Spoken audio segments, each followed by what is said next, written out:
देश भर में यूजीसी की नई नियमावली को लेकर स्वर्ण समाज में उबाल है। सोशल मीडिया से लेकर सड़कों तक सवाल पूछे जा रहे हैं, लेकिन जवाब में जो आ रहा है वो मुद्दे से ज्यादा इवेंट मैनेजमेंट लग रहा है। बीजेपी सांसद निशिकांत दुबे ने एक्स पर अभी तक 4 पोस्ट कर माहौल शांत करने की कोशिश की, लेकिन वो आग में घी डालने जैसा काम कर रहा है, क्योंकि पोस्ट में शब्द वही पुराने, मोदी की गारंटी, मोदी है तो मुमकिन है, और 10% ईडब्ल्यूएस वाला चूरन। साहब, भाजपा ने 10% ईडब्ल्यूएस आरक्षण कोई भीख में नहीं दिया था, और इतनी ही दिक्कत है तो वापस ले लीजिए। लेकिन सांसद साहब शायद भूल गए हैं कि बहस आरक्षण की नहीं, यूजीसी के नए रेगुलेशन के जमीनी असर की हो रही है।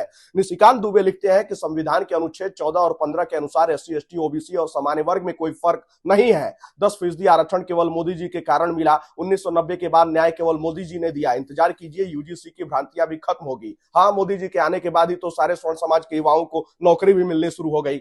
गजब हाल है। लेकिन सवाल यह है कि जब फर्क नहीं है तो हर कॉलेज में एससी, एसटी, ओबीसी के लिए अलग अलग प्रतिनिधित्व क्यों अनिवार्य किया गया? जब समानता है तो समान अवसर प्रकोष्ठ में सामान्य वर्ग की कोई ठोस मौजूदगी क्यों नहीं? नए नियम में शिकायत ही फैसला बन गई है। नए यूजीसी के रेगुलेशन के तहत हर कॉलेज यूनिवर्सिटी में इक्विटी अपॉर्चुनिटी सेल अनिवार्य है।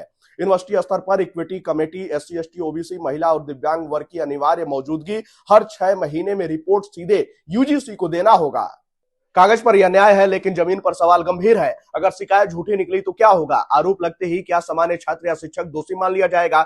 जिस देश में अदालतें एससी, एसटी एक्ट के दुरुपयोग का रिकॉर्ड खुद लिख चुकी हैं, वहां यह नियम कैसे स्वतंत्र काम करेगा? कुछ मामले याद दिला देता हूं आप लोगों को, बड़ा जल्दी भूल जाते हैं। Lucknow SC, ST special court ने फर्जी केस करने वाले विकास कुमार को 5 साल कैद और जुर्माना लगाया।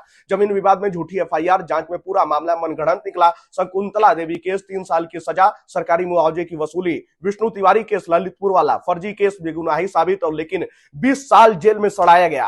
गोंडा महिला टीचर द्वारा प्रधानाध्यापिका को एससी, एसटी एक्ट की खुली धमकी दी गई। ये किससे नहीं, न्याय व्यवस्था के दस्तावेजी उदाहरण है। सांसद जी, भरोसा बोलने से नहीं, नियम सुधारने से आता है। और यह लड़ाई एससी, एसटी, ओबीसी बनाम स्वर्ण की नहीं है। और सांसद साहब, अगर सच में भरोसा दिलाना चाहते हैं तो मोदी की गारंटी नहीं, यूजीसी नोटिफिकेशन में साफ सेफ्टी क्लॉज और झूठी शिकायत पर सख्त कार्रवाई और सामान्य वर्ग की भी संस्थागत सुरक्षा दिखानी होगी।